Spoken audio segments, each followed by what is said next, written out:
हो सकता है जो सवाल यहाँ पर सैयद असीम वकार के मन में हो 1991 प्लेसेस ऑफ वर्शिप एक्ट को लेकर, वो और भी बहुत से दर्शक जो इस वक्त मेरा शो देख रहे हो उनके मन में हो। तो मैं बस इतना बताना चाहती हूँ कि ये जो दलील है वो मुस्लिम पक्ष की तरफ से अदालत के सामने रखी गई थी, और इसमें अदालत का जो रुख था, सैयद असीम वकार साहब प्लीज सुनिएगा आप भी, अदालत की तरफ से इसमें साफ कहा गया था कि ठीक है 1991 प्लेसेस ऑफ वर्शिप एक्ट जो है ये कहता है कि साहब जो जिसका कैरेक्टर है वो रहेगा, लेकिन उसका कैरेक्टर पहले क्या था ये पता लगाने से तो कोई रोक नहीं है ना। इस बारीकी को समझना होगा आपको, और ये उन तमाम लोगों के लिए है जिनके मन में ये सवाल आ रहा हो जैसे अभी सैयद असीम वकार के मन में आ रहा था। इसलिए मैंने यहां पर बताया कि सत्यता जांचने में 1991 प्लेसेस ऑफ वर्शिप एक्ट ये किसी तरीके का रोड़ा, किसी तरीके की बाधा नहीं है। अच्छा, और पीछे चलते हैं। सैयद असीम वकार साहब, जो सवाल मैंने आपसे पूछा था कि साहब वो समझौते का जिक्र आपके नेता करते हैं, लेकिन बात यह है कि बिल्कुल आपने सही कहा सर, 1968 में समझौता हुआ था, पर आधा सच जब आपकी पार्टी की तरफ से दिखाया जाता है तो फिर ये पूछा क्यों ना जाए कि क्या ये भ्रम फैलाया जा रहा है। और आधा सच में क्यों कह रही हूं, क्योंकि 1968 के बाद सर साल 1997 जब इलाहाबाद हाईकोर्ट ने श्री कृष्ण जन्मभूमि ट्रस्ट को मालिकाना अधिकार में पाया है इस श्री कृष्ण जन्मभूमि स्थल के, और ऐसे में जो समझौता हुआ था सर, वो समझौता हुआ था श्री कृष्ण जन्मस्थान सेवा संघ के साथ।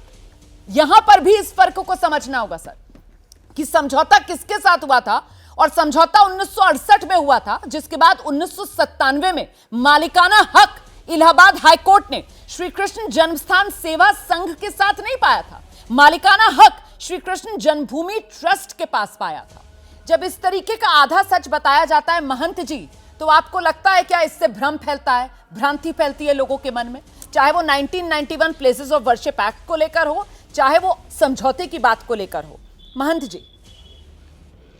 देखिए बहन रोमाना जी, हम सीधी बात कह रहे हैं। जब ये बात कह रहे थे वसीम वकार साहब, पहले भी इन्होंने जब समझौते वाली बात कही तब भी मैंने उंगली उठाई थी, इसीलिए उठाई थी क्योंकि समझौता करने का राइट किसको है, समझौता कौन कर सकता है, किसका अधिकार है, और उन्होंने क्यों समझौता किया, ये बहुत बड़ा विषय है। कोई भी व्यक्ति चलता फिरता जाकर के वहां पर पक्षकार बन जाए और कोई भी व्यक्ति जाकर के समझौता कर ले, ऐसा नहीं हो सकता है।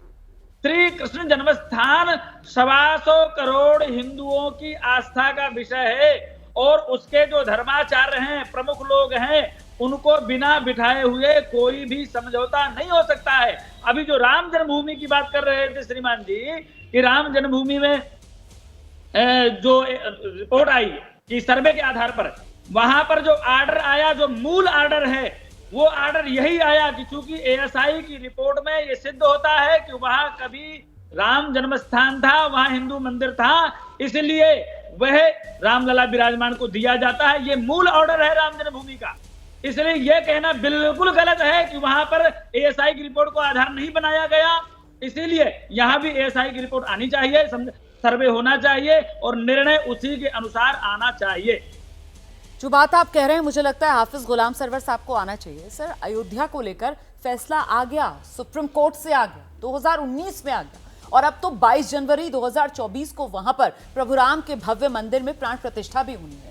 ऐसे में अभी तक अयोध्या के मसले को लेकर ही ऐसा लगता है कि पूरी तरीके से विराम नहीं लग पाया है, गाहे बगाहे उसका भी जिक्र हो जाता है, तो फिर आगे अन्य मुद्दों पर कैसे बढ़ा जाएगा, ये तो सवाल बड़ा है ना हाफिज गुलाम सरवर साहब।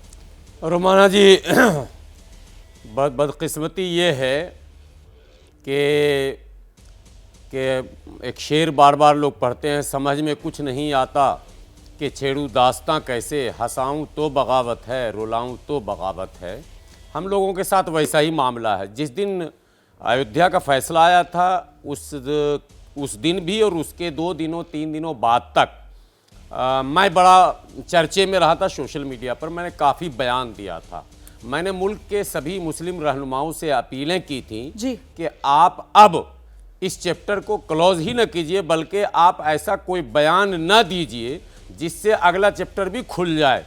लेकिन रिकॉर्ड निकाल कर देखेंगे, हमारे रहनुमाओं ने उस वक्त भी यही कहा था कि अब अयोध्या हो गया, अब इनका काशी मामला है, अब इनका मथुरा मामला है। तब जिस प्लेसेस ऑफ वर्शिप एक्ट की बात अब की जा रही है, तब मैंने की थी। और मैं वो कॉपी बाज़ाब्ता मीडिया के सामने मैंने दिखाया था कि भैया ये एक्ट है, अब आगे बात नहीं होगी, इसको आज क्लोज माना जाए। तो कहीं ना कहीं सियासत दोनों जानिब से है, और मैं अपनी तरफ से, मुझे पता नहीं किसके दिल में क्या है, लेकिन मैं जब सुनता हूं अपने लोगों को, पिछले कई वर्षों से सुन रहा हूं, तो मुझे लगता है कि ये जो अभी एग्रीमेंट की बात हो रही कि मतलब आपस में समझौता हुआ था, और जो अभी महाराज जी कह रहे हैं समझौता ऐसे मुद्दे पर द्विपक्षीय और त्रिपक्षीय नहीं हो सकता है, समझौता बहुपक्षीय होगा तभी स्वीकार होगा, क्योंकि इतने संगठन हर जगह हैं, मुसलमानों में भी हिंदुओं में भी, कि अगर 1 2 4 संगठन में हो भी गया तो मैं समझता हूं तीसरा चौथा चला जाएगा कोर्ट में।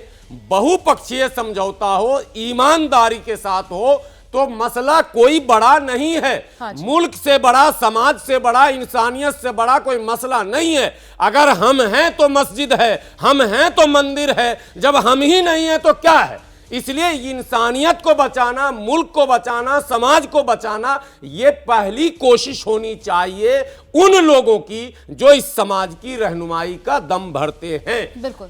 और ये बचेगा दो ही समाज की रास्ता, रहनुमाई का दम भरते हैं और लोकतंत्र में लोकतांत्रिक मूल्यों का दम भरते हैं। तो ऐसे में जो देश की सर्वोच्च अदालतें हैं, फिर उनका जो भी फैसला हो उसके सामने नतमस्तक होना होगा। उस पर शक शुबा उठाकर आप किसी का भला नहीं कर रहे हैं, एक बल्कि सेकंड कहीं और, ना एक कहीं सेकंड समाज इंटरप्ट के करूं। अंदर आप भ्रम फैलाने का ही काम एक कर रहे हैं। सेकंड।